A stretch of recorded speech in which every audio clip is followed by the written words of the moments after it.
When we got our first iPad, what seems a lifetime ago, I'm not sure anyone predicted the impact that the product would have on the way people use mobile devices. Today, we have the third generation of the iPad, simply called the new iPad. And if we weren't certain how and when to use this tablet technology back in the early days, we definitely do now. Holding the new iPad doesn't really feel any different from the iPad 2, to be honest. Apparently, it's a little thicker, but you wouldn't really know. It's a little heavier too, but you'd be hard-pressed to sense that either. Overall, the upgrade has made an imperceptible difference to the overall dimensions and weight. Now, going around the unit, the controls and ports are pretty much where they have been for the previous version, and no external ports to speak of except for the standard Apple connector. The main camera sits in the same place and has now been upgraded to a 5 megapixel camera, and that combined with the new iPhoto app might encourage more use of the back camera. Now, inside the new iPad is a 4G antenna that unfortunately is useless here in Australia. It can still connect to 3G and can be used overseas as a 4G tablet in select markets. The biggest challenge for us right now is to express and convey the quality of the screen of the new iPad. We all know how people love to line up each and every day just to touch and play with all things Apple. Well, this will be no different now because you simply can't recreate the screen quality through any other screen in the market today. I can tell you that the impression of the eye at this distance, with this pixel density, is pretty mind-blowing. The 2048 by 1536 screen is the deal breaker. I'm going to spend a short while reflecting on why this does change things in a big way.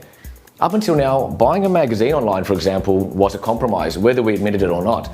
Putting a magazine up like Wired or Popular Science up against its paper-based predecessors still makes you yearn for a proper reproduction of the physical magazine, especially in the photo and image department. Sure, it's more interactive, it's more rich in presentation and interaction, but we basically tolerated the lower display resolution because we had no choice. Now, this device puts high-quality publishing back on the map and makes engaging content a compelling reason to invest in a new iPad.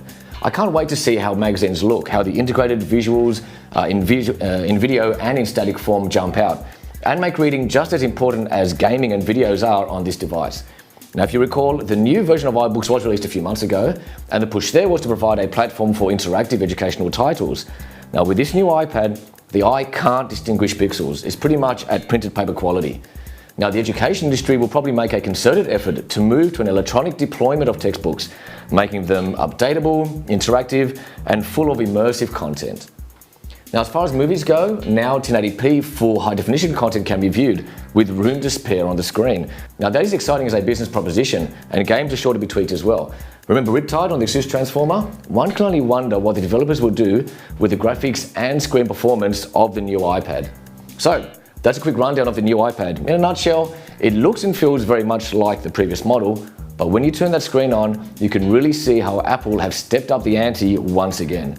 Now, look out for more videos in this series. As always, we look forward to your comments below. Share this video where you can, and we also hope you can join us on our website. Until next time.